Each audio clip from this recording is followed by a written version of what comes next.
Welcome back to another episode of Rock Boys Football. Dill, late Wednesday night. Billy Napier, the Florida Gators, coming out with their official depth chart heading into week one against the Miami Hurricanes. These are, personally, always some of my favorite episodes to do where Dill, we spend all summer, all of fall camp talking about all the different position battles that we're kind of seeing unfold. And this is our first opportunity to, kind of get an understanding of how these position battles kind of shook out during fall camp. Now, do I expect Billy Napier and the Florida Gators to follow this depth chart to a T? Absolutely not. That being said, we do have some interesting takeaways from this depth chart. I want to get into, I think, some of the surprises, which there certainly are some from this depth chart. Now, before we get into it, as always, just want to say thank you to you guys. And we've talked so much Florida Gators football till over the last 7 days, obviously with this week one matchup.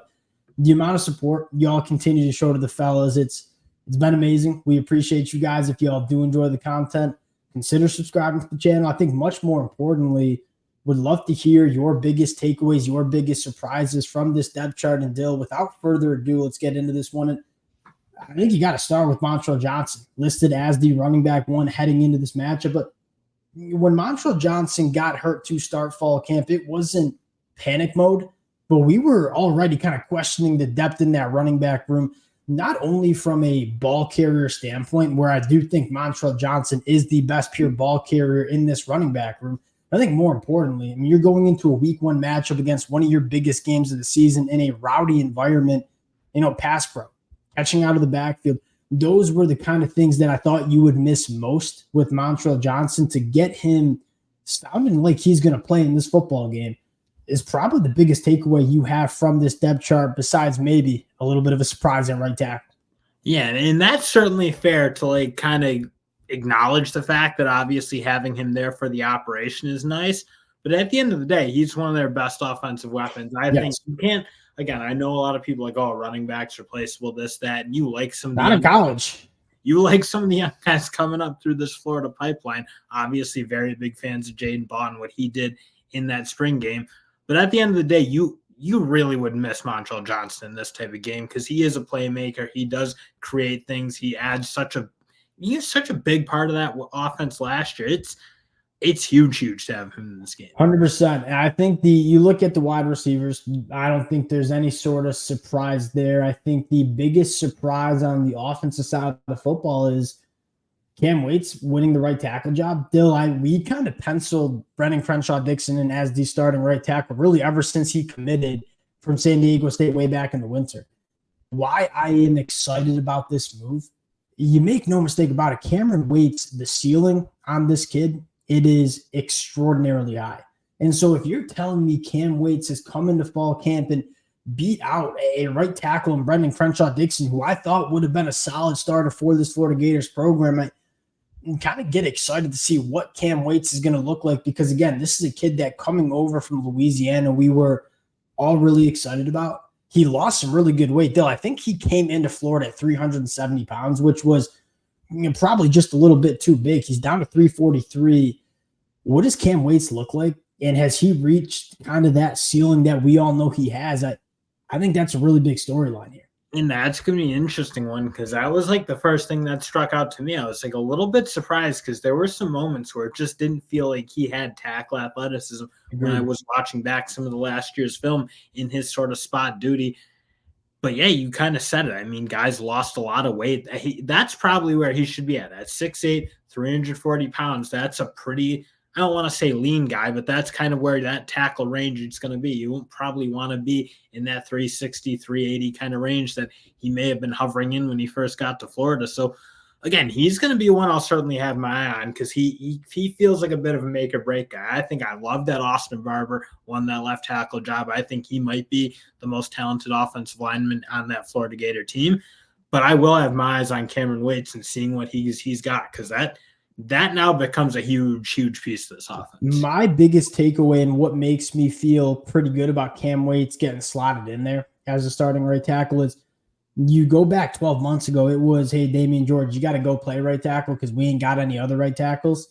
You have what I think is a solid right tackle in Brendan Crenshaw-Dixon. So the fact that he beat Brendan Crenshaw-Dixon out for that starting spot, it makes me feel better about Cam Waits probably playing some pretty good football for Florida. Dill, one of the other takeaways, this is a big offensive line. That is what Billy Napier wants. You go back to the success he had running the football at Louisiana, and there was big, nasty offensive linemen. You look at this list. I mean, Cam Waits, 340. Damian George, 345. The only real small offensive lineman here is Jake Slaughter at the center spot. Outside of that, it's all some really, really big bodies. Probably the biggest takeaway is maybe one more. Amir Jackson coming in. I believe he didn't come into the summer. A lot of fall camp buzz around this kid. It might be a contributor to Florida at that tight end position. Now, flipping over to the defense still, I think you're probably most excited about some of these young edge rushers that we've talked about all offseason. I think specifically, Cam James listed with the or at the F spot. Because you look at Justice Boone and Tyreek Sapp, those are known commodity, good football players. And the fact that Cam James is, again, getting that or designation, sounding like he's going to play a lot of football for Florida over the next couple of games, I think that's a really good sign too, because, again, you know that if he's listed as an or with Justice Boone and Tyreek Sapp, probably you've seen some player development over the last 8 months. And I am now fascinated to see where they put Tyreek Sapp, because Tyreek Sapp to me might have been the best defensive lineman on that team last year in terms of consistency. And he's a versatile guy. I think, again, he doesn't necessarily go huge on the weight scale, but he's a really, really physical defender. I think he can kick in at times. And depending on who you're playing and what the down and distance is, a guy who can play on the inside, play on the outside, very versatile. I'm really interested to see what he does, because at the end of the day, if Cameron James is ready to rock and roll, he's probably a better pure edge rusher than what Tyreek Sapp is. I mean, if he, assuming keeps the athleticism he had last year, and it felt like he was probably playing far lighter than that 267 they got him listed at. But again, if he keeps that same burst explosiveness he played with last year, I mean, he was a guy we were really excited about. We were talking, that's kind of what you want your edge rushers to look like, how you want them to move, how you want them to attack. He had some of those traits. Kind of deep too. Like, you start looking at the two deep and say, all right, Joey Slackman's going to be rotating with Caleb Banks. Those are two really good football players. And again, we've talked about depth of this Florida Gators defensive line for the last 2 years. And this is probably the deepest it's been, even with the injury to Lyons. Now, one of my conversations that I'm kind of interested is, what does the rotation look like for some of those interior guys, where you look at the no tackle position and say Des Watson, Cam Jackson, and then Mekhi Borio as a true freshman. Now, this kid has the size to play as a true freshman. He's 350 pounds. He's massive. I think lost a little weight from when he committed to Florida. I wonder if you let Caleb Banks and Joey Slackman on some of those third and long situations, some of those rush the passer situations, maybe kick in, because how many reps are you going to get out of Desmond Watson and Cam Jackson? Desmond Watson's sitting at 450 pounds. I thought they were trying to get some weight off him. Desmond Watson's going to be a force on the inside, primarily on those rundowns. Then you get Cam Jackson probably on those pass rushing Johns, who, like, Cam Jackson could get after the passer last year. So I'm feeling pretty good about the depth on the inside of the defensive line. And Dill, I think one guy that we are both fascinated by is George Gums. Certainly looks the part. You just said that before we went live, but we weren't really sure where he was going to kind of stack in to this Florida Gators defense, where he's coming from the MAC, was a former wide receiver, just one of those players in the transfer portal where I think Billy Napier just bet on him. Say, hey, you're not a finished product yet, but you have some really elite traits. We're going to go bet on you.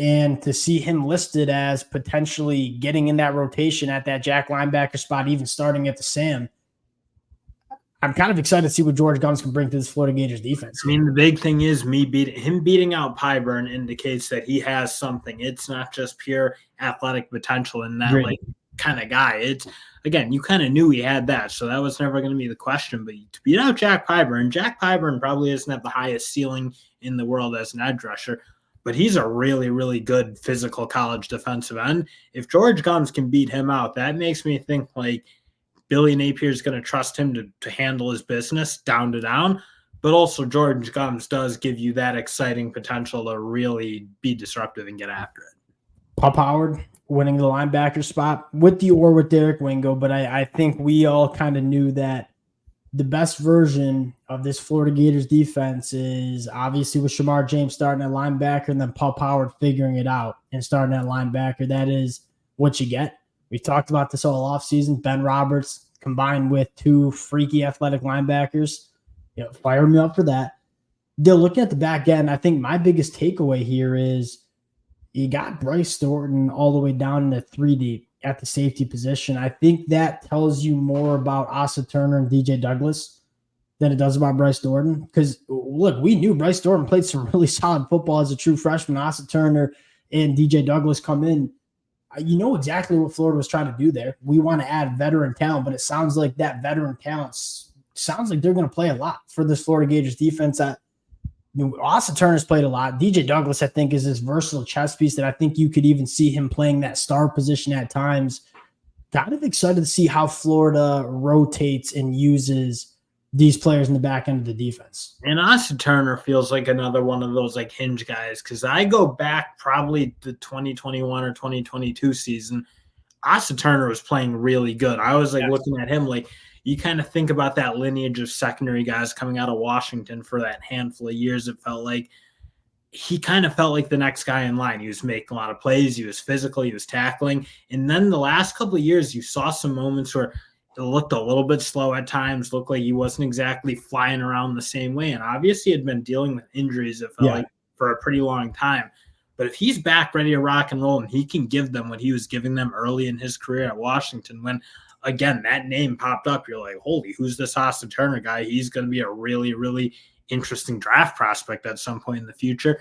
If he comes back and plays healthy and gives them that sort of energetic fly around the field safety making plays, that'll be a really, really interesting thing to kind of watch for Florida. Yeah, Asa Turner, 2022. He was a ball player. And I think he played in the national championship against Michigan with 2 broken hands.